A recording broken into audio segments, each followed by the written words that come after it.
হরে কৃষ্ণ। আমরা শ্রীকৃষ্ণ ভাবনায় উন্নতি সাধন এই পুস্তক থেকে মানব ও পাশবিক জীবনের পার্থক্য এই অধ্যায়টি আলোচনা করছিলাম। এই অধ্যায়ের আজ পঞ্চম দিন। আমরা গত ক্লাসে আলোচনা করেছি বর্ণাশ্রম ধর্ম, যে বর্ণাশ্রম ধর্ম সনাতন। বাকি যেগুলো আমরা ধর্ম বলে মনে করি সেইগুলোর একটি শুরু রয়েছে। যেমন এখানে বলা হয়েছিল খ্রিস্টান ধর্মের 2000 বছরের ইতিহাস রয়েছে, মুসলমান ধর্মের 1300 বছরের ইতিহাস রয়েছে। কিন্তু যে বর্ণাশ্রম ধর্ম, যে বৈদিক ধর্ম, এই ধর্মের কোনো শুরু পাওয়া যাবে না। অর্থাৎ এটি সনাতন ধর্ম, নিত্য ধর্ম। এই ধর্ম আমরা পালন করলে, অর্থাৎ যে আমাদের স্বভাব রয়েছে, অর্থাৎ বৈদিক ধর্ম অনুসারে যে বর্ণাশ্রম ধর্ম রয়েছে, বৈশ্য, প্রথমে নিচ থেকে শুরু করলে আমরা শূদ্র, তারপর বৈশ্য, তারপর ক্ষত্রিয় আর ব্রাহ্মণ। তো এই 4 প্রকার বর্ণ রয়েছে আর আশ্রম রয়েছে ব্রহ্মচর্য, গৃহ গৃহস্থ আর বানপ্রস্থ, সন্ন্যাস। তো এই আশ্রম 4 প্রকার আশ্রম রয়েছে আর 4টি বর্ণ রয়েছে। তো এই বর্ণ আর আশ্রমের মধ্যে যে যেখানে কমফোর্টেবল, যে যেখানে কমফোর্টেবল সেই আশ্রমে থেকে, আর যে যেই বর্ণের হোক না কেন এটা কোনো অসুবিধা নয়। সে যদি কৃষ্ণ ভক্তি, কৃষ্ণ ভজন সাধন করে, অর্থাৎ শ্রবণ কীর্তন, কৃষ্ণের সম্বন্ধে শ্রবণ করে, হরিকথা শ্রবণ করে, আর ভগবানের নাম জপ করে, আর প্রসাদ সেবন করে, এই সমস্ত করার মাধ্যমে সে যেখানে যে আশ্রমে রয়েছে সেই আশ্রমে থেকে, সেই আশ্রমে কমফোর্টেবলি থেকে, যেখানে যে সে কমফোর্টেবল সেই আশ্রমে থেকে সে ভগবত ভজন করলে অবশ্যই সে ভগবানকে লাভ করতে পারবে, ভগবানের ধাম লাভ করতে পারে। এটি ভগবান চৈতন্য মহাপ্রভু স্বয়ং বলেছেন যে স্থানে স্থিতা শ্রুতিগতাম তনবাং মনোভি, যে আমরা যে স্থানে রয়েছে, যে আশ্রমে রয়েছে, যে বর্ণে রয়েছে, সেই আশ্রমে থেকে ভগবানের সম্বন্ধে শ্রুতিগত হতে হবে, শ্রবণ কীর্তন করতে হবে। এর দ্বারাই আমরা ভগবানকে, যে ভগবান অজিত, যাকে জেতা সম্ভব নয় তাকেও জিতে নেওয়া যায়, অর্থাৎ ভগবানকে লাভ করা যায় আর ভগবানের ধামে ফিরে যাওয়া যাবে। অর্থাৎ এই যে ধর্মের কথা বলা হয়েছে, এই যে বর্ণাশ্রম ধর্মের কথা, আর তারপর ভাগবত ধর্ম, এগুলো হচ্ছে নিত্য ধর্ম, শাশ্বত ধর্ম, অর্থাৎ সনাতন ধর্ম। ধর্ম কথার অর্থ হচ্ছে কেবলমাত্র কিছু রিলিজিয়ান নয়, অর্থাৎ কিছু রিলিজিয়ান বা ফেথ নয়। সংস্কৃত ডিকশনারিতে ধর্মের যে মিনিং, যে ট্রান্সলেশন, তা ফেথ রাখা হয়েছে, কিন্তু তা নয়, ফেথ নয়। Dharma is not a kind of a faith. ধর্ম হচ্ছে একটি বৈশিষ্ট্য, জীবাত্মার বৈশিষ্ট্য হচ্ছে ধর্ম। যেমন জলের ধর্ম হচ্ছে ভেজানো, সিক্ত করার বৈশিষ্ট্য রয়েছে, তেমনি প্রত্যেকটি জীবাত্মার ধর্ম হচ্ছে সেবা, অপরকে সেবা করার ধর্ম রয়েছে, টেন্ডেন্সি রয়েছে। তো এই সেবা ধর্ম যখন আমরা ভগবানের প্রতি লাগাবো, ভগবানের দিকে এই সেবা ধর্ম লাগাবো, তখনই আমরা প্রকৃত সুখ লাভ করতে পারবো। সেটা তো রয়েছে, অর্থাৎ যে আমাদের টেন্ডেন্সি রয়েছে, যে যেভাবে সেবা করতে পারে, যার যেমন ক্ষমতা, যার যেমন স্বভাব, সেই অনুসারে তাকে ভগবানের সেবায় যুক্ত হতে হবে। এটি হচ্ছে নিত্য ধর্ম। এই বিষয়ে আমরা আলোচনা করেছিলাম। তারপর বলেছিলাম যে, তারপর আলোচনা হয়েছিল যে ভগবান এই পুরো জগৎ সৃষ্টি করেও তিনি নিরাসক্ত থাকেন। এই জন্য বলা হয়েছিল তিনি তার সৃষ্টি থেকে অভিন্ন, যুগপৎ রূপে তিনি ভিন্ন, মানে স্বয়ং সম্পূর্ণ। এত পুরো বিশ্ব ব্রহ্মাণ্ড সৃষ্টি করেও তিনি নিরাসক্ত থাকেন। কিভাবে? ঠিক যেন আকাশের মধ্যে বায়ু, আকাশ যেন যেমন কোনো নিরাসক্তভাবে থাকে, আকাশ লিপ্ত হয় না, তেমনি একটা উদাহরণ দেওয়া হয়েছিল। তো ভগবান নিরাসক্তভাবে থাকেন, তিনি কখনো আসক্ত হয়ে যান না, এই জন্য তিনি সৃষ্টির থেকে আলাদাও। আর একই সময়ে অভিন্ন, কারণ তার মধ্যে পুরো জগৎ বিরাজমান। এরপর আলোচনা হচ্ছিল যে 84 লক্ষ প্রকারের জীবযোনি, আর এই জীবযোনি যে জীবের যে উন্নতি লাভ হয় তার চেতনার অনুসারে আমরা শরীর লাভ করি। আমাদের চেতনা যদি নিম্ন থাকে তখন আমরা নিম্ন চেতনাযুক্ত পশু শরীর লাভ করব। আর চেতনা যত উন্নতি লাভ হয় সেই অনুসারে শরীর লাভ হয়, নাকি ডারউইনের যে যে থিওরি আমরা পড়ে থাকি বা পড়েছি তা কিন্তু তা নয় যে শরীরের উন্নতি দ্বারা আমরা বানর থেকে মানুষ হয়েছি। এটি সম্পূর্ণ ভুল, কারণ আমরা দেখব আমাদের পূর্বপুরুষ কেউই বানর নয়, প্রত্যেকেই মানুষ রয়েছে। তো এটি পুরো নিতান্ত ভুল। আর চেতনার উন্নতি অনুসারে ব্যক্তি শরীর লাভ করে। তো এটি আলোচনা হয়েছিল।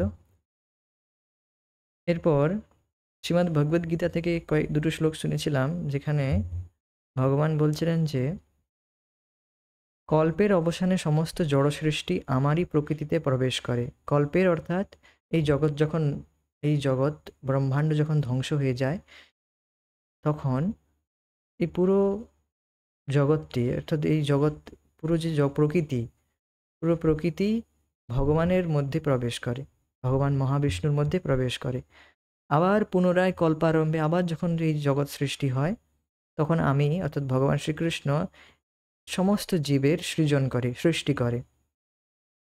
এই জগৎ আমারই প্রকৃতির অধীন, তা প্রকৃতির বশে আপনা থেকে আমার ইচ্ছায় বারবার সৃষ্ট হয়, আমারই ইচ্ছার দ্বারা অন্তকালে বিনষ্ট হয়। তো এই শ্লোকটি আমরা শুনেছিলাম। এরপর আমরা আজকের বিষয়ে চলে আসব। খুবই গুরুত্বপূর্ণ আজকের বিষয়। আজকে আমরা প্রকৃত রূপে আমরা যে অধ্যায় আলোচনা করছি তা প্রকৃত রূপে দেখতে পাবো যে মানব ও পাশবিক জীবনের মধ্যে পার্থক্য আমরা আজকে ভালোভাবে বুঝতে পারবো। এই সমস্ত জীবেরা অর্থাৎ ভগবান এই যে প্রকৃতির মধ্যে যাদের এই সমস্ত জীবের সৃষ্টি করেন, তাদেরকে দেহ প্রদান করেন।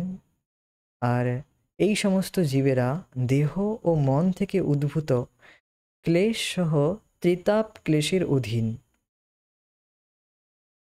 আমরা প্রতিনিয়ত দেহে কোনো না কোনো রোগ ব্যাধি আমাদের শরীরে লেগেই থাকে। শরীরের মধ্যে রোগ না থাকলে মনের মধ্যে আমাদের কষ্ট ক্লেশ লেগেই থাকে। কেউ কোনো কটু বচন কটু কথা বলল বা খারাপ ব্যবহার করলো, তখন আমরা মনের মধ্যে কষ্ট পাই। বা কেউ আমাদেরকে দুঃখ দিল, তো বা প্রাকৃতিক দুর্যোগ, তো এইভাবে আমরা তিনভাবে আমরা দুঃখ কষ্ট পাই। প্রথমত দেহ মন থেকে, আর দ্বিতীয়ত বাইরের থেকে কেউ একজন ব্যক্তি, বাইরের থেকে মানে আমাদের রিলেটিভ হতে পারে, আমাদের আত্মীয় হতে পারে, কিন্তু কোনো একজন ব্যক্তি যখন আমাদেরকে দুঃখ কষ্ট দেয়, সেটি হচ্ছে দ্বিতীয় দুঃখ, দ্বিতীয় ক্লেশ। আর 3 নাম্বার হচ্ছে আমরা প্রকৃতি থেকে যে কষ্ট পাচ্ছি, প্রাকৃতিক দুর্যোগ, কখনো ঠান্ডা, কখনো গরম, কখনো বর্ষা, তো কখনো ভূমিকম্প। তো এইরকমভাবে যে আমরা প্রতিনিয়ত 3 রকম ত্রিতাপ ক্লেশের অধীন প্রত্যেকটি জীব। এইবার পশু যারা রয়েছে, পশুরা বুঝতে পারে না যে তারা ক্লেশ ভোগ করছে, কিন্তু মানুষেরা পারে। মানুষ বুঝতে পারছে যে আমরাই তো কেবল বুঝতে পারছি যে আমরা দুঃখ কষ্ট পাচ্ছি। যে বুঝতে পারে না, সে ক্লেশ ভোগ করছে, সে পশুর চেতনা সম্পন্ন।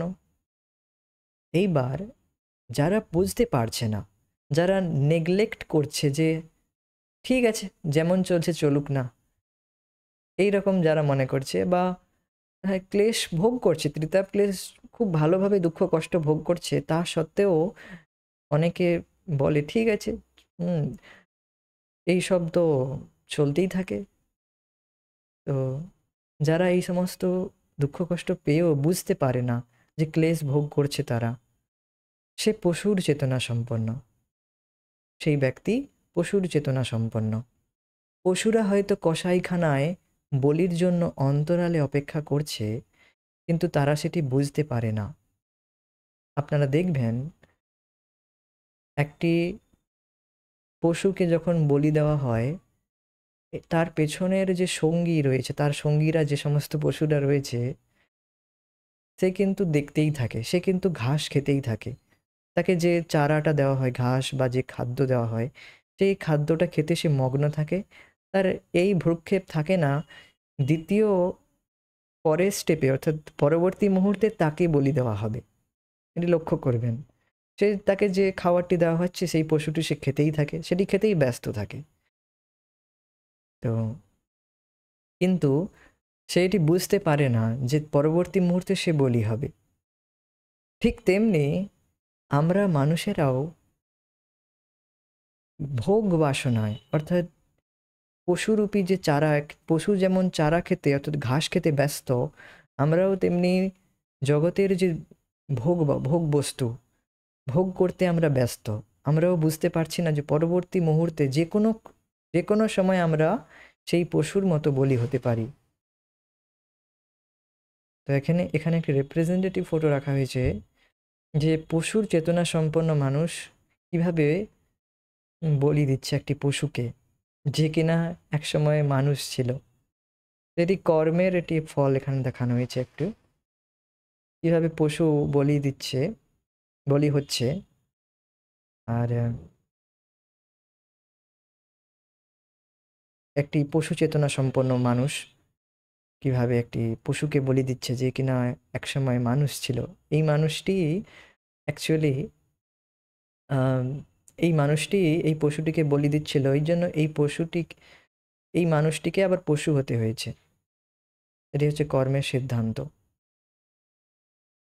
তো সে যাই হোক, এখানে এটা বলছি না। এখানে এই ছবিটি এই জন্য রাখলাম যে পশু যেমন বুঝতে পারে না সে যখন বলি হয়, ঠিক তেমনি মানুষও বুঝতে পারছে না পরবর্তী মুহূর্তে সে বলি হতে যাচ্ছে। পরবর্তী যে কোনো মুহূর্তে আমাদের মৃত্যু আসতে পারে। আমরা কেউই বলতে পারি না যে আমাদের কালকেই মৃত্যু হবে না, বা কিছুক্ষণ পরেই আমাদের মৃত্যু হবে না, বা এক্ষুনি আমাদের মৃত্যু হবে না। তা কিন্তু আমরা বলতে পারি না। যে কোনো মুহূর্তে মৃত্যু অর্থাৎ কাল আসতে পারে।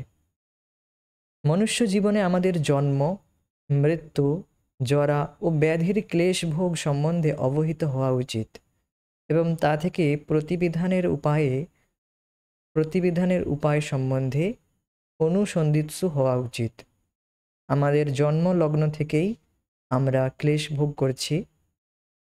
যখন আমরা শিশুরূপে মাতৃজঠরে 9 মাস যাবৎ কঠোরভাবে আবদ্ধ অবস্থায় ছিলাম, জন্মগ্রহণ করার পরেও ক্লেশ ভোগ চলতে থাকে। যদিও মাতা যথেষ্ট সতর্কতার সঙ্গে রক্ষণাবেক্ষণ করেন, তবুও শিশু ক্রন্দন করে। কেন? কারণ সে ক্লেশ ভোগ করে। হয় তাকে কোনো কীট দংশন করছে, বা উদরের বেদনা, কিংবা অন্য কিছু ব্যাধি। কারণ যাই হোক না কেন, ক্লেশ ভোগ চলতেই থাকে। তো দেখুন, শ্রীমদ্ ভাগবতমে এটি বলা হয়েছে, দেবহূতি পুত্র কপিলদেব, ভগবান কপিলদেব যখন মাতা দেবহূতিকে এই বিষয়ে বলছিলেন যে একটি শিশু কিভাবে মাতৃজঠরে দুঃখ কষ্ট ভোগ করে। একটি শিশু যখন মাতৃজঠরে থাকে, মায়ের গর্ভে থাকে, তখন তাকে কৃমি কীট দ্বারা দংশন হতে হয়। তার কোমল শরীরকে কৃমিকীটেরা কেটে কেটে খায়, আর এই যন্ত্রণা তাকে নিরন্তর ভোগ করতে হয়। কৃমিকীটেরা তার কোমল শরীরকে ক্ষতবিক্ষত করে দেয়। মলমূত্ররূপী একটি খুবই সংকীর্ণ জায়গায় তাকে থাকতে হয়, মলমূত্রে ভর্তি জায়গায় তাকে থাকতে হয়। তারপর এইরকম কৃমিকীটের দংশন খেতে খেতে যখন মা হঠাৎ করে কোনো তিক্ত বা খুবই আম টক, খুবই তীব্র খাদ্যবস্তু গ্রহণ করে, তার জ্বালাও তাকে সহ্য করতে হয়। তারপর এইরকম দুঃখ কষ্ট ভোগ করতে, করতে সে তখন ভগবানের শরণাপন্ন হয়। ভগবানের কাছে সেই শুদ্ধ আত্মা সে ভগবানের কাছে প্রার্থনা করে যে, "আমি এই দুঃখ দুর্দশাময় পরিস্থিতিতে পড়ে গিয়েছি।" তখন ভগবানের কাছে প্রার্থনা করে যে, "আমি যেন এই মাতৃ জঠর থেকে আমি যেন না বেরোই। কারণ এখান থেকে বেরোলেই এখানে তো দুঃখ ভোগ করছি। সাথে, সাথে যখন আমি আবার এই মাতৃজঠর থেকে বেরোবো, সঙ্গে, সঙ্গে আবার আমাকে একটি মায়ারূপী অজ্ঞান আমাকে ঘিরে ধরবে। তারপর যখন আমার জন্ম হবে, তখন আমি বাল্যাবস্থায় যে বস্তুগুলো আমার প্রয়োজন নয়, অনিত্য বস্তুর জন্য আমি ক্রন্দন করতে থাকবো।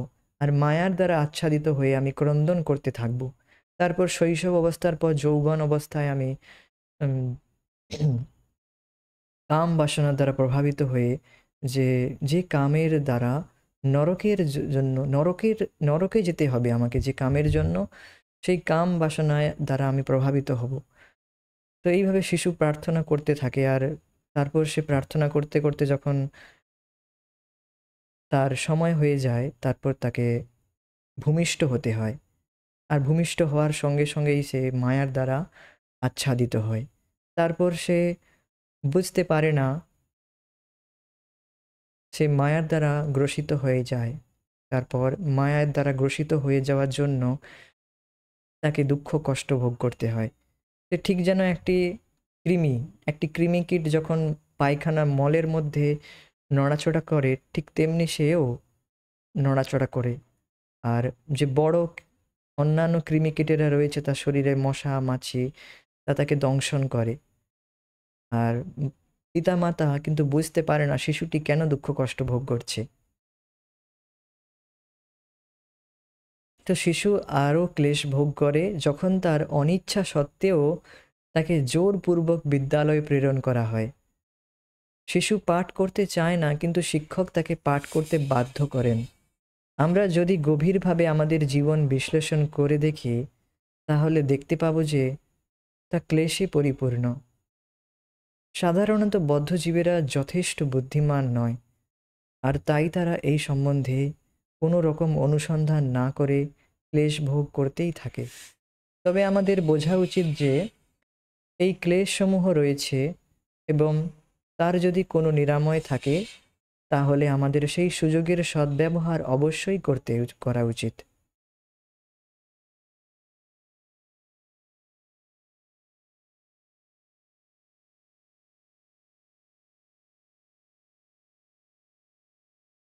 তো এইভাবে ক্লেশ জীব নিরন্তর ভুগতে থাকে। তো এখানে আপনারা হয়তো বলবেন যে জন্মের পরে যে তাকে যে পাঠের জন্য পাঠানো হয় সেটা তো তার ভালোর জন্য। তো দেখুন, তাকে যে পাঠশালায় পাঠানো হয়, সেই পাঠশালায় কি প্রকৃত শিক্ষা তাকে দেওয়া হয়? তাকে সেই শিক্ষাই দেওয়া হয় যে শিক্ষার দ্বারা সে কেবলমাত্র আহার, নিদ্রা, ভয়, মৈথুনের শিক্ষাই লাভ করবে।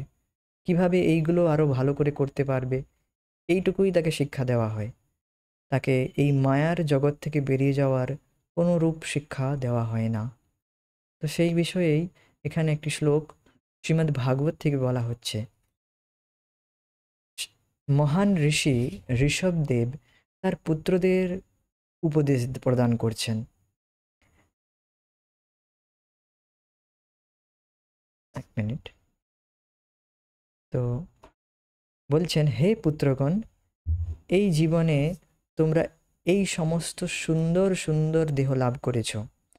এখন তোমাদের বোঝা উচিত যে সেগুলি কুকুর ও শূকরের দেহের মতো ইন্দ্রিয় তর্পণের জন্য নয়, বরং আধ্যাত্মিক উপলব্ধির জন্য। মূলত ঋষভদেব যেটি বলেছেন তা হল ইন্দ্রিয় তর্পণরত জীবন বিষ্ঠাভোজী শূকরদের জন্য, এবং যখন যেহেতু আমরা উচ্চতর জীবন লাভ করেছি, তাই আমাদের নিম্নতর জীবনের অনুকরণ করা উচিত নয়। দেখুন কি বলা হচ্ছে, এক মিনিট। এই যে শ্লোকটি এখানে বলা হচ্ছে, এটি শ্রীমদ্ ভাগবতমের পঞ্চম স্কন্দের পঞ্চম অধ্যায়ের প্রথম শ্লোক। ঋষভদেব বলছেন তার ছেলেদেরকে, নায়ম দেহ ভাজাম নৃলোকে কষ্টান কামান অর্হতি বিড়ভুজাম ইয়ে তপো দিব্যম পুত্রকা येन सत्वम शुद्धेत यस्मात् ब्रह्म सौख्यम तु अनंतम। नायम देह भाजाम, नायम देह देह भाजाम नृलोके, না অয়ম এই দেহ, দেহ ভাজাম সমস্ত দেহধারী জীবের, না নৃলোকে এই সমস্ত জগতে, কষ্টান কামান অর্হতে বিড়ভুজাম কষ্টকর ইন্দ্রিয় সুখ অর্হতে যোগ্য নয়, বিড়ভুজাম যা কিনা শুকর শুকরদের জন্য যে সুখ লাভ, যে ইন্দ্রিয় সুখ প্রাপ্ত হয়েছে সেটি দেহধারী জীবদের প্রাপ্য নয়। না অয়ম দেহ দেহ ভাজাম নৃলোকে কষ্টান কামান অর্হতে বিড়ভুজাম ইয়ে তপো দিব্যম পুত্রকা येन सत्वम शुद्धेत यस्मात् ब्रह्म सौख्यम तु अनंतम। এরপর বলছেন যে তপো দিব্যম, দিব্য তপস্যা করার কথা বলা হয়েছে। দিব্য তপস্যা অর্থাৎ যে তপস্যার দ্বারা ভগবত প্রাপ্তি হবে। গুরু পরম্পরা অনুসারে যে তপস্যার কথা আমরা আলোচনা করব, সেই তপস্যার কথা এখানে বলা হয়েছে। তপো দিব্যম পুত্রকা येन सत्वम येन সত্যম শুদ্ধে, যার দ্বারা আমাদের হৃদয় শুদ্ধ হবে। হিমালয়ে গিয়ে হাত হাত উপরে করে দাঁড়িয়ে রইলাম, তো অর্থাৎ দু হাত তুলে অনেক যোগীরা রয়েছে, মৌনী বাবা, কিছুই কথা বলবে না, দুই হাত তুলে দাঁড়িয়ে থাকবে এক পা এক পায়ে। এই সমস্ত তপস্যার কথা এখানে বলা হচ্ছে না। তপো দিব্যম, দিব্য তপস্যা করার কথা বলা হয়েছে এখানে। দিব্য তপস্যা অর্থাৎ যে তপস্যা আমাদের দেওয়া হয়েছে শিল প্রভুপাদের দ্বারা, গুরু পরম্পরার দ্বারা, সেই তপস্যার কথা এখানে বলা হয়েছে। দিব্য তপস্যা তা এখানে বলা হয়েছে, আমরা আলোচনা করব। দিব্য তপস্যা করার কথা বলা হয়েছে, যে সে তপস্যা নয় যার দ্বারা কি হবে, সত্য শুদ্ধি হবে, আমাদের হৃদয় শুদ্ধ হবে, যার ফলে আমরা কি পাবো, ব্রহ্ম সক্ষম তু অনন্তম, আমরা ব্রহ্ম সুখ, অনন্ত সুখ, চিন্ময় সুখ লাভ করতে পারবো। কৃষ্ণ ভাবনায় সুখ লাভের প্রতি আমরা বিদ্বেষী নয়, যে আমরা চাই না যে মানুষ সুখ না লাভ করুক, আমরা চাই প্রত্যেকটি মানুষ প্রকৃত সুখ লাভ করুক। এই জগতের যে সুখ, সেই সুখ তো বিড়ভুজাম, অর্থাৎ শুকরদেরও খুব সহজে লাভ হয়।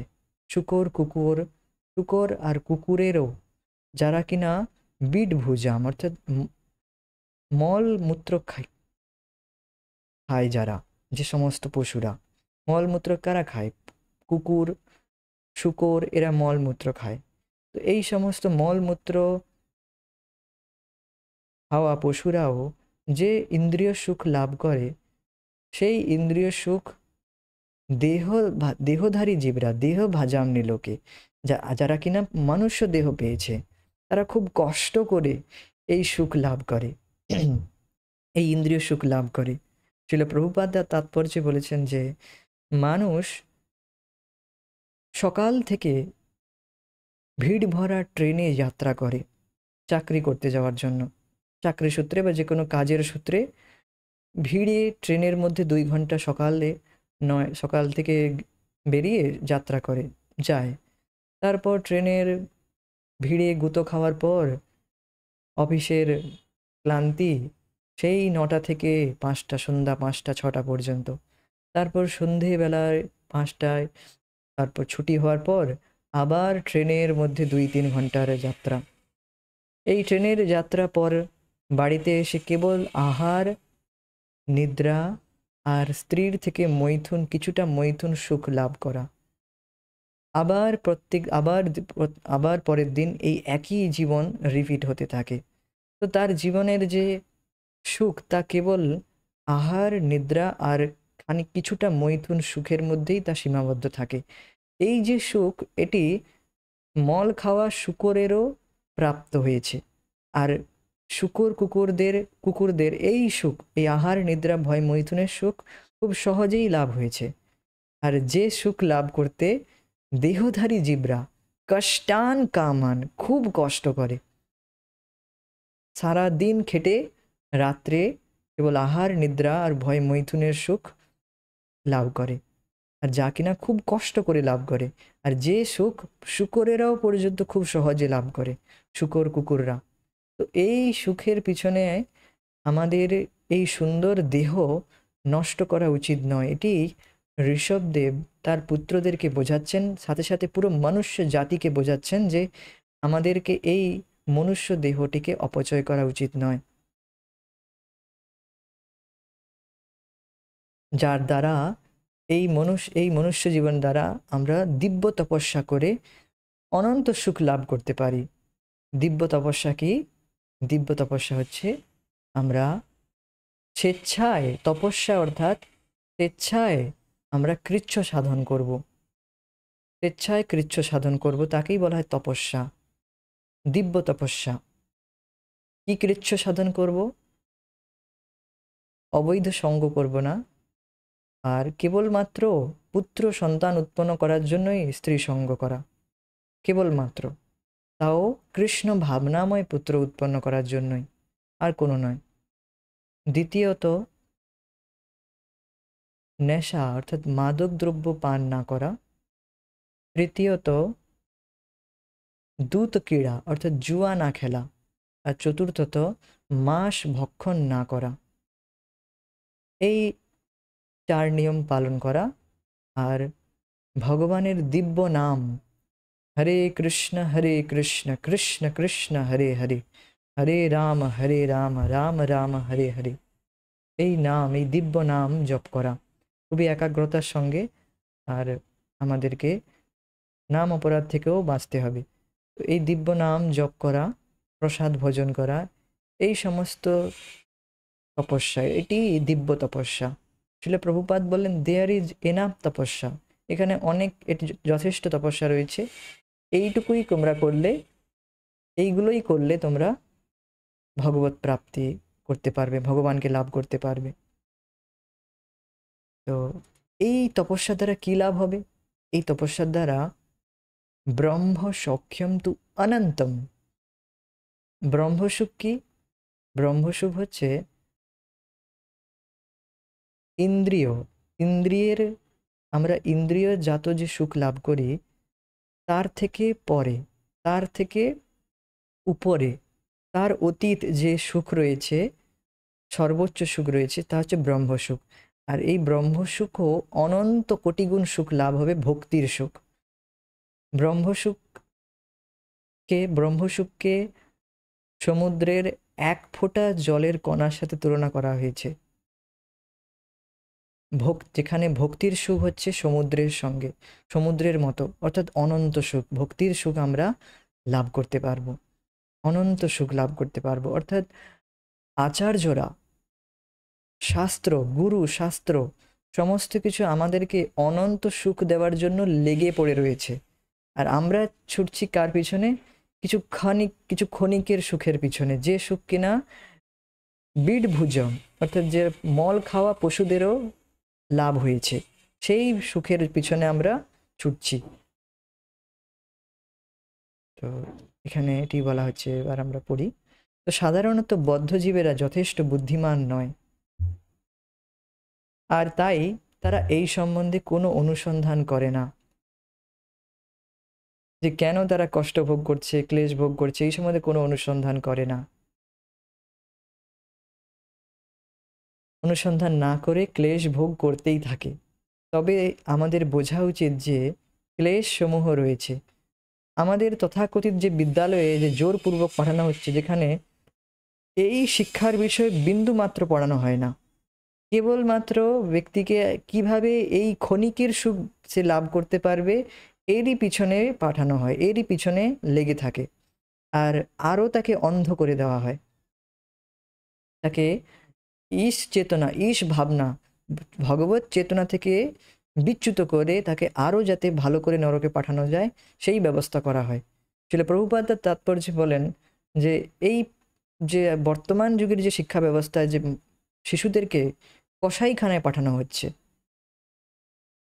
তারা নির্বোধ অবস্থায় বলি হয়ে যাচ্ছে নাস্তিকতার শিক্ষার দ্বারা, যার দ্বারা তারা আরও আরও দুঃখ কষ্টময় জীবনের জন্য নরকে গমন করতে থাকে। এই জন্য বলা হচ্ছে যে তারা ক্লেশ ভোগ করতেই থাকে, এই সম্বন্ধে কোনো অনুসন্ধান করে না। তবে আমাদের বোঝা উচিত এই ক্লেশসমূহ রয়েছে এবং তার যদি কোনো নিরাময় থাকে তাহলে আমাদের সেই সুযোগের সদ্ব্যবহার অবশ্যই করতে হবে, অবশ্যই করা উচিত। তো এই বিষয়ে এই শ্লোকটি এবার বললেন, এটা আমরা আলোচনা করেছি। এরপর কি বলছেন দেখুন। তো মূলত ঋষভদেব যেটি বলেছেন তা হলো ইন্দ্রিয় তর্পণরত জীবন বিষ্ঠাভোজী শূকরদের জন্য।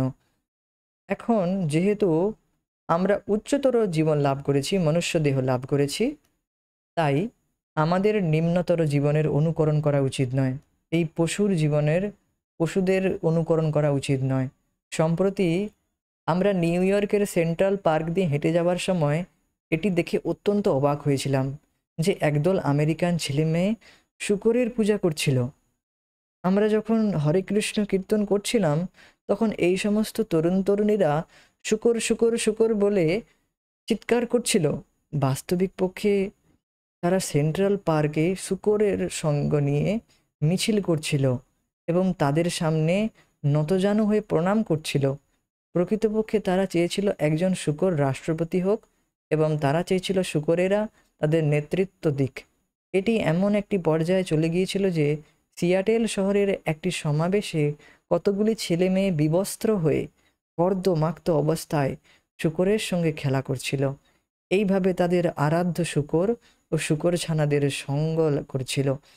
এই সমস্ত কিছুই এমন একটি দেশে হচ্ছে যেখানে তরুণ তরুণীদের দেখতে সুন্দর, তারা বিত্তশালী এবং অন্যান্য দেশের তরুণ তরুণীদের থেকেও আরও বেশি সুযোগ সুবিধা প্রাপ্ত। সেই সমস্ত সুযোগ সুবিধা লাভ করার ফল হচ্ছে এই যে তারা কেবল শূকর পূজায় লিপ্ত হয়েছে। এই রকম শূকর পূজার ধারণা বহু বহু বছর পূর্বেই অনুমিত হয়েছিল। শ্রীমদ্ ভাগবতে তার বর্ণনা করা হয়েছে। যে গ্রন্থটি সংকলিত হয়েছিল অন্তত 5,000 বছর পূর্বে।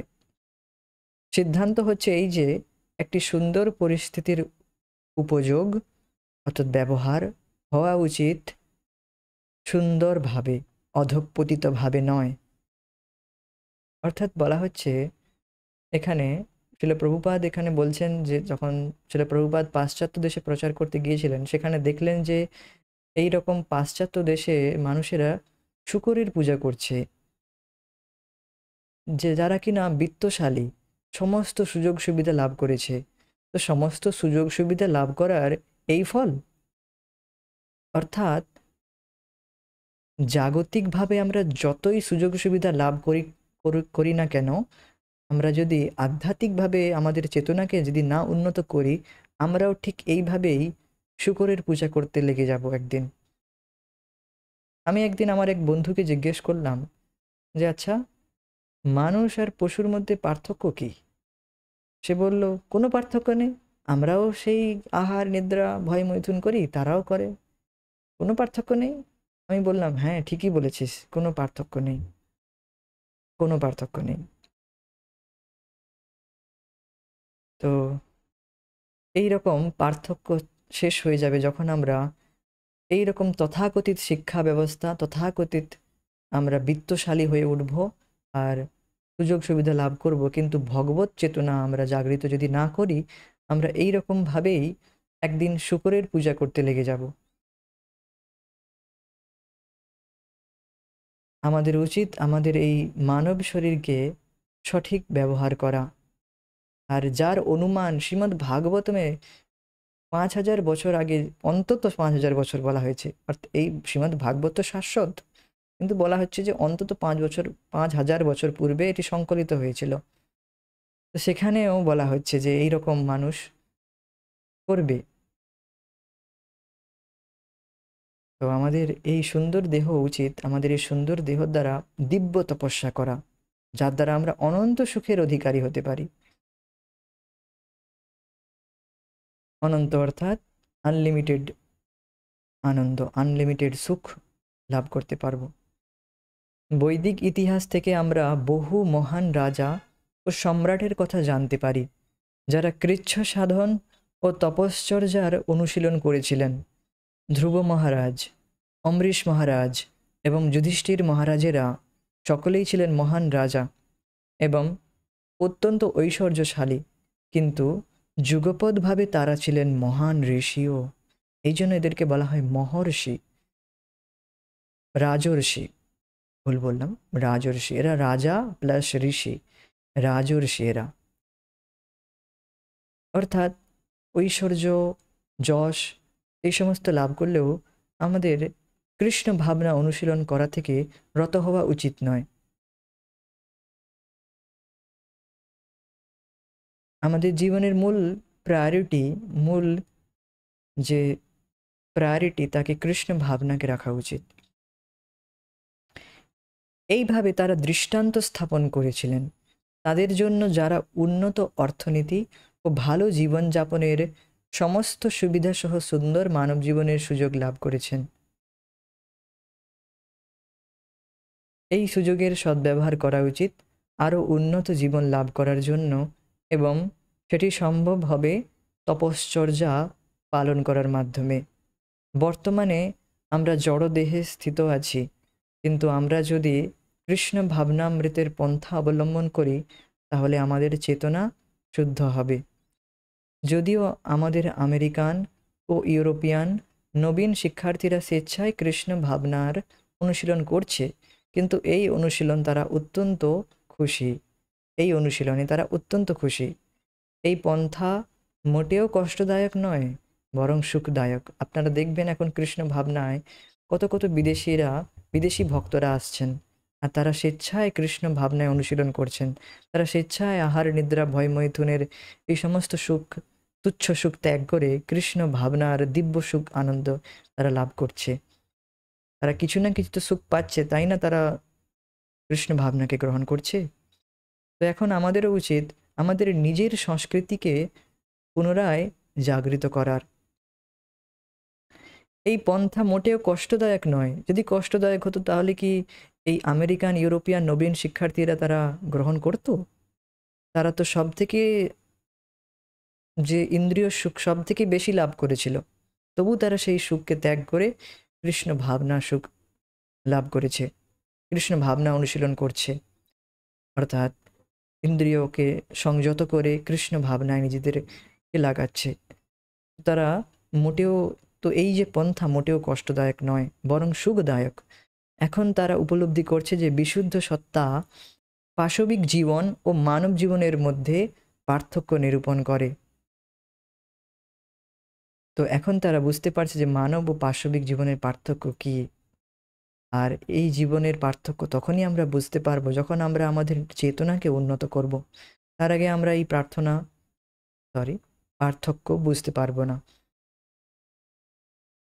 আমরা যদি কেবলমাত্র অবৈধ যৌন সংসর্গ, মাংস আহার, নেশা ও জুয়া খেলা বর্জনপূর্বক কৃষ্ণ ভাবনার বিধিনিষেধ পালন করার মাধ্যমে আমাদের সত্তা শুদ্ধ করি, তাহলে সম্পূর্ণ বিশুদ্ধ চিন্ময় সত্তার স্তরে আমরা ক্রমান্বয়ে উন্নীত হতে পারব।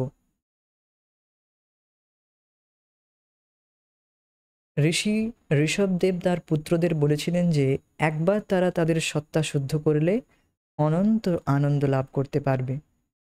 একবার আমরা আমাদের হৃদয়কে পুরোপুরি শুদ্ধ করে নিলে আর আমাদের এই তপশ্চর্যা করতে হবে না। আমরা কৃষ্ণ ভাবনায় অনন্ত সুখ লাভ করতে পারব। আমরা সকলেই শান্তি ও সুখ লাভে আগ্রহী, কিন্তু এই জগতে লব্ধ আমাদের সমস্ত শান্তি ও সুখ সীমিত। কে না সুখ চায়? অর্থাৎ সবাই সুখ শান্তি লাভ করতে চায়, কেউই দুঃখ পেতে চায় না। কিন্তু আমরা এই জগতের মধ্যে এই সুখ শান্তি খোঁজার চেষ্টা করছি। এই জগতের মধ্যে যে সুখ রয়েছে তা অত্যন্ত সীমিত, নগণ্য। আর আমরা চাই অসীমিত সুখ, যে সুখ কখনো ফুরোবে না।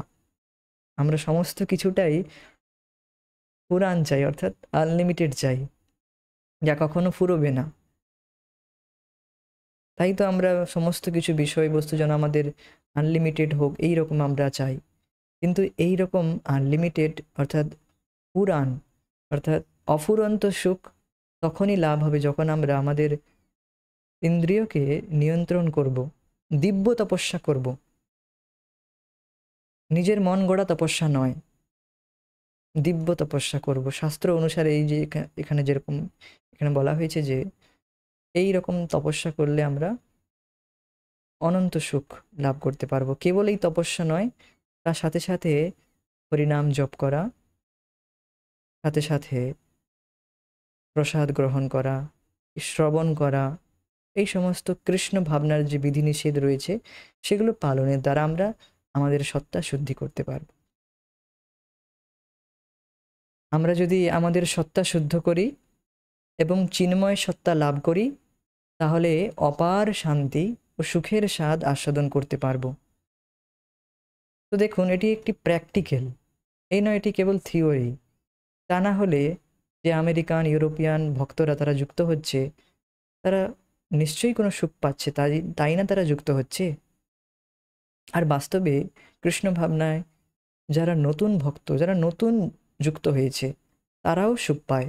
ধীরে ধীরে সেই সুখের পরিমাণ বাড়তে থাকে, যত তারা তাদের হৃদয়কে শুদ্ধ করতে থাকে। যত আমরা আমাদের হৃদয়কে শুদ্ধ করব, তত আমরা এই সুখ বেশি বেশি আস্বাদন করতে পারবো। এই জন্যই তো বলা হয়েছে এটি অনন্ত সুখ, এর কোনো সীমা নেই। যত আমরা কৃষ্ণ ভক্তিতে এগিয়ে যাব, তত আমরা সুখ লাভ করতে পারবো। চিৎ জগৎ শুষ্ক বা বিচিত্রহীন নয়। অনেকে বলেন এই কৃষ্ণ ভক্তরা ভীষণ শুষ্ক, শুষ্ক অর্থাৎ এদের জীবনে কোনো সুখই নেই। কিন্তু বাস্তবে কি তাই? না, কৃষ্ণ ভক্তরা সবসময় সুখী থাকে। যারা প্রকৃত কৃষ্ণ ভক্ত, তারা নিরন্তর কৃষ্ণ ভাবনায় লেগে থাকে, নিরন্তর সুখ লাভ করে। কারণ এখানে বৈচিত্র্য অনেক রয়েছে, এক রস নয়, অনেক বৈচিত্র্য রয়েছে। আর আমরা ভ্যারাইটি, আমরা সবসময় চাই ভ্যারাইটি সুখ, বিভিন্ন রকম ভ্যারাইটি চাই আমরা জগতে। কিন্তু জগতের যে ভ্যারাইটি, সেখানে সুখ নেই। কৃষ্ণ ভাবনায় যে ভ্যারাইটি রয়েছে, কত সেবা রয়েছে, কত রকম সেবা রয়েছে, তার মধ্যে ভ্যারাইটি, বৈচিত্র্য রকম, অর্থাৎ ভ্যারাইটির সুখ পাওয়া যায়। কীর্তন, নৃত্য করা, প্রসাদ সেবন, হরিকথা শ্রবণ করা, নাম জপ করা, এই সমস্ত মধ্যে বৈচিত্র্য অর্থাৎ ভ্যারাইটির সুখ রয়েছে। এই নয় যে কেবল একরকম সুখেই আমরা পড়ে রয়েছি, তা নয়। সেখানে বৈচিত্র্য রয়েছে, যা পূর্বেই উল্লেখ করা হয়েছে। পূর্বেই আমরা বৈকুণ্ঠ লোকের শুনেছি কিছুটা। বৈকুণ্ঠ লোকে চিদানন্দ অনুভবের একটি অঙ্গ হচ্ছে নর্তনের আনন্দ অনুভূতি। সেখানেও যুবক যুবতীরা রয়েছে। বাস্তবিক পক্ষে সেখানে জরা বা ব্যাধি বা মৃত্যু বা জন্মের পীড়া বলে কিছুই নেই। আমরা যদি চিৎ জগতে আমাদের প্রকৃত ঐতিহ্য সম্পন্ন অনন্ত আনন্দময় জ্ঞানময় নিত্য জীবনে প্রবেশ করতে চাই, তাহলে আমাদের এই জীবনটি ইন্দ্রিয় তর্পণ ও শূকর পূজার জন্য কঠোর পরিশ্রমের দ্বারা অপচয় করা উচিত হবে না। তো দেখুন, বৈকুণ্ঠ জগতের যে একটি অঙ্গ, চিদানন্দ অনুভবের একটি অঙ্গ হচ্ছে নর্তনের আনন্দ অনুভূতি। এই নর্তন অর্থাৎ নৃত্য করা, ভগবানের জন্য নৃত্য করা, এই আনন্দ অনুভূতি এখনও আপনি করতে পারবেন। মন্দিরে গিয়ে ভগবানের সামনে নৃত্য করবেন, এই আনন্দ অনুভূতি করা যায়। আমরা তো প্রায়ই দেখি যে ভক্তরা কি সুন্দর নৃত্য করছে ভগবানের সামনে, আর তারা কতটা আনন্দে রয়েছে আমরা দূর থেকেই দেখতে পারি। আর নিজেরাও যখন কিছুটা নৃত্য করার চেষ্টা করি, তখনও বুঝতে পারি যে কতটা আনন্দ রয়েছে।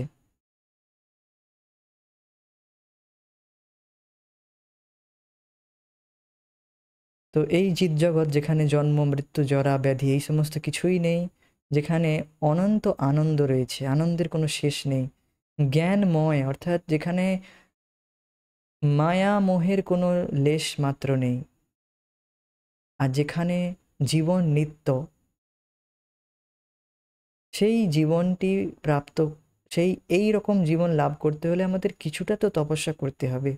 এতটা চিফ নয় এটাই, এতটা আহ, এতটা সহজলভ্য নয়। আমাদেরকে কিছুটা তপস্যা করতে হবে, যা কিনা দিব্য তপস্যা। আর বাস্তবে যে তপস্যা বলা হচ্ছিল, প্রভুপাদ বলছেন, দিয়েছেন আমাদের কৃষ্ণ ভাবনা যে তপস্যা রয়েছে, তা বাস্তবে তপস্যাই নয়। এর মধ্যে তপস্যা আমরা কখন মনে হচ্ছে, কারণ আমরা এখন বর্তমানে কোনো সুখ লাভ করতে পারছি না তেমনভাবে, অনন্ত সুখ লাভ করতে পারছি না। আমরা এই একই জিনিস করতে থাকবো, যখন আমাদের হৃদয় শুদ্ধ হয়ে যাবে আমরা এই একই জিনিস করব, তখন আমরা এই একই জিনিস অর্থাৎ একই কাজ করে, অর্থাৎ একই সেবা কৃষ্ণের জন্য করে আমরা অনন্ত সুখ লাভ করতে পারবো। কেবল আমাদের হৃদয়ের আচ্ছাদনের জন্য আমরা সেই সুখ লাভ করতে পারছি না। ঠিক যেমন জন্ডিস রোগ হলে ব্যক্তি সমস্ত কিছু তেতো অনুভব করে, মিষ্টি জিনিস খেলেও তেতো অনুভব করে, তবু তাকে ডাক্তার বলে আপনি তবু মিছরি খান, তবু মিশ্রি খান। মিষ্টি খেতে খেতে খেতে খেতে খেতে খেতে তেতো লাগলেও সে খায়। তারপর তার সহজ স্বাদ, মিষ্ট স্বাদ সহজেই চলে আসে, অটোমেটিক চলে আসে। অর্থাৎ আমাদের এখন তেতো লাগলেও আমাদেরকে এই দিব্য তপস্যা করতে হবে। ধীরে ধীরে আমাদের রোগ সেরে গেলে আমরা প্রকৃত সুখ লাভ করতে পারবো, অনন্ত সুখ লাভ করতে পারবো। এটি বলা হচ্ছে এখানে। আমাদের কৃষ্ণ ভাবনামৃত লাভের জন্য সমর্পিত একটি জীবন অবলম্বন করতে হবে, এবং তখনই আমরা অনন্ত সুখ ও অনন্ত আনন্দ লাভ করতে পারবো। এটি কৃষ্ণ ভাবনামৃতের সারাংশ। তো কৃষ্ণ ভাবনা আমাদেরকে অনন্ত সুখ দিতে চায়। শ্রীল প্রভুপাদ, গুরু মহারাজ, আচার্যবর্গ, ভগবান সবাই চায় আমরা আমরা সবাই অনন্ত সুখ লাভ করি, অনন্ত সুখ শান্তি লাভ করি। এই সমস্ত যে দিব্য তপস্যার বলা হয়েছে, তা কেবলমাত্র এই অনন্ত সুখের সাধন মাত্র। তো এই জন্য আমাদের স্বেচ্ছায় এই অনন্ত সুখ লাভের পন্থা, সুখের জন্য আমাদেরকে স্বেচ্ছায় এই দিব্য তপস্যাগুলি করা উচিত, যার দ্বারা আমরা প্রকৃত সুখ লাভ করতে পারবো। হরে কৃষ্ণ। জয় শ্রীল প্রভুপাদ। নিতাই গৌর প্রেমানন্দে। হরি হরি বল। Hare Krishna. Thank you so much. Thank you for joining. Hare Krishna.